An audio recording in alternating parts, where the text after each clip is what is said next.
During the life of Prophet Muhammad sallallahu alaihi wasallam, one companion by the name Sulaik al-Ghatafani, may Allah be pleased with him, walked into the masjid while the Prophet ﷺ had already started the Friday sermon.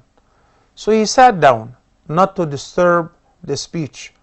So the Prophet ﷺ addressed them in public and he said, "Have you prayed yet before you sit down?" He said, "No." He said, "Get up and pray." Pray what? The 2 rakahs, which we call them the greeting for the masjid, Tahiyatul Masjid.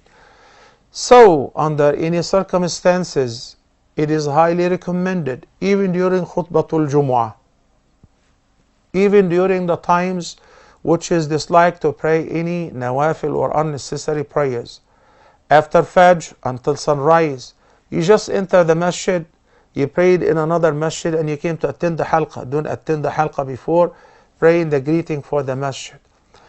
Last night or yesterday before sunset, I went to the masjid early before Maghrib to make dua, and it was before Maghrib, and time between Asr and Maghrib is disliked to pray any unnecessary or unprescribed nawafil.